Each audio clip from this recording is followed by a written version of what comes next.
Well, I think the future of New York City architecture is probably going to take into account the fact that we have very limited space, so it's probably going to be building up. Now, I know there's probably going to be a lot of problems in terms of zoning and environmental protection, but I feel like if New York City wants to stay relevant as a city, that's the course it's going to have to take. I think the future architecture in New York City is going to take a semi-eco-friendly route, where there'll be a lot more rooftop gardens or even like plants within buildings and whatnot. Because the environment is deteriorating and there is a strong environmental turn in environmental politics, so this could be a possibility. Not to mention, it does fit with modernistic design patterns and whatnot. I think that the future of Manhattan's architecture specifically is going to have to be a mixture of sustainable architecture more with modern development. I read about recently Rooftop Rent. They're starting to produce wines and create New York City's first vineyard. So creative ideas like that are going to be what's going to be a major component of Manhattan's future architecture. So in terms of the future of New York City's architecture, I'm hoping that we're going to see a lot more biospheres. So I think that most of the architecture is going to be along the lines of gentrification, where you're going to just see a lot of skyscraper buildings showing up in different areas of Brooklyn and even Queens, and even the Lower East Side, where you're going to see a lot more banks than you are bodegas or places like that.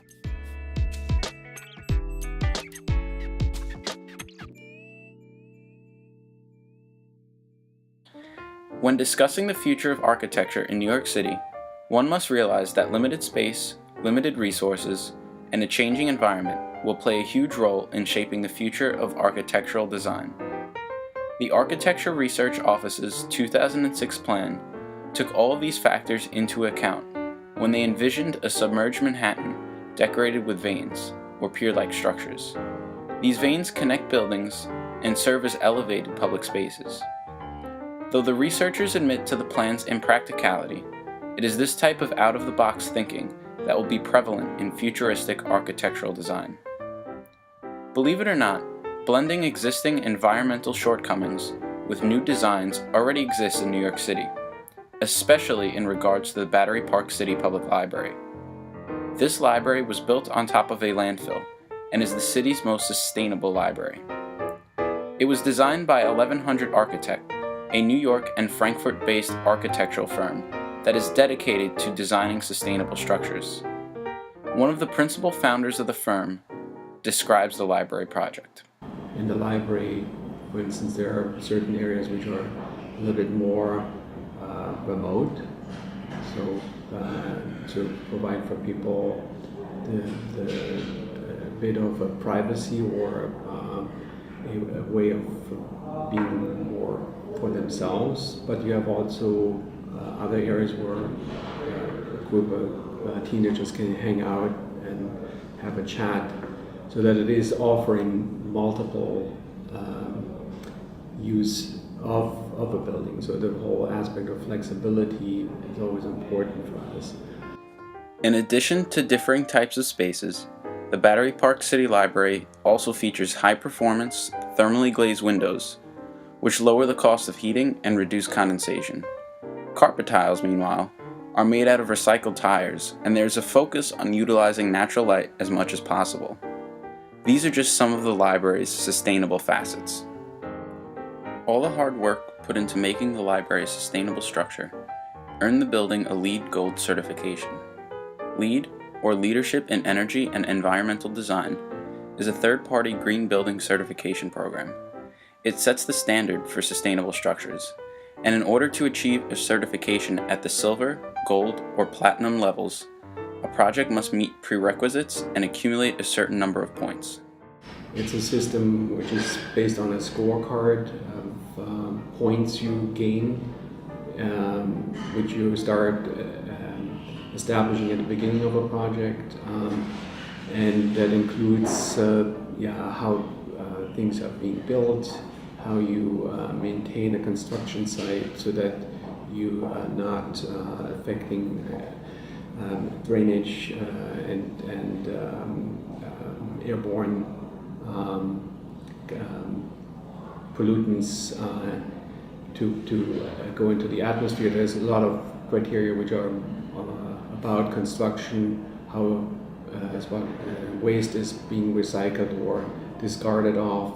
So there are a lot of elements aside from the design of the building, which the energy standards you have to achieve, where you have a baseline and you have to prove that you reduce the energy by a certain percentage lower than normally done. So there are all these different criteria you have to fulfill.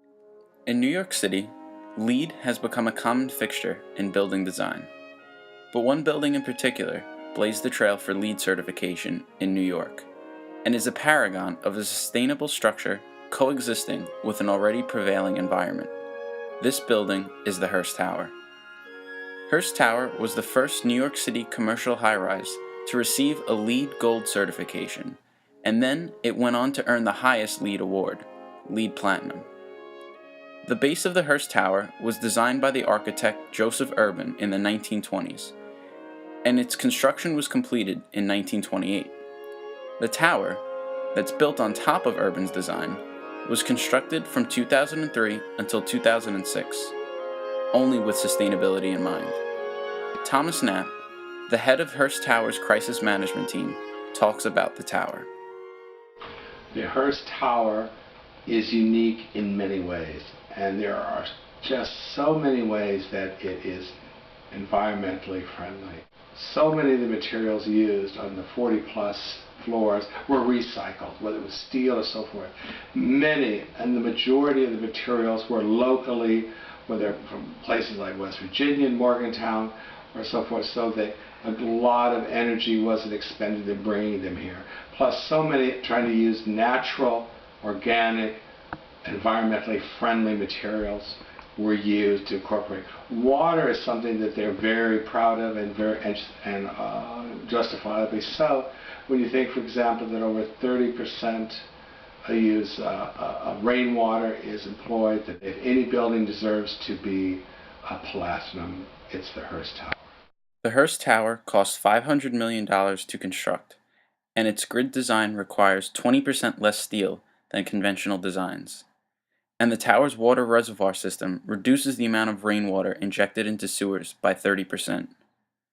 But even in such a sustainable, LEED-certified building, there are downsides. It was $3 million in 3 years just to build the scaffolding needed to maintain a very costly glass. When you use the men's room, everything is timed for electricity not to use. And I've been caught in there, and it's black. And it's black to the point you can't see your hand. So, not to get into graphic detail, that can be problematic too. So living with LED has definite pluses, and let's face it, it can be complicated. A complicated relationship may be a bit of an annoyance, but even New York City's government realizes the importance of LEED. Plan NYC 2030, a report commissioned by former Mayor Michael Bloomberg, seeks to prepare the city for a shifting future in terms of climate change and an influx of new residents. The report makes mention of the importance of LEED or LEED-like certifications in securing a sustainable future. Already, most city projects are required to achieve a minimum standard of sustainability. The last administration under Bloomberg set very specific standards for all public projects. So nowadays, any public project where capital money is being spent has to meet a certain standard of sustainability, and it's at minimum LEED Silver. But the challenge here in a city like New York is we inherit and live still with an infrastructure which is more than 100 years old, and how to integrate the new systems within that will be the largest challenge. A sustainable future is not impossible. Old infrastructure, existing structures, climate change, and a slow-footed government seem to be roadblocks to sustainability. However, with the spirit of the Architecture Research Office's 2006 plan in mind, and the support of the public, embracing roadblocks and adapting to them is anything but impossible. Already we see the changes happening.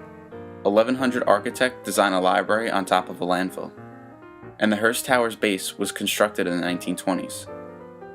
And the city's support for LEED certifications for public and private projects will be the driving force behind embracing a sustainable future for architecture in New York City.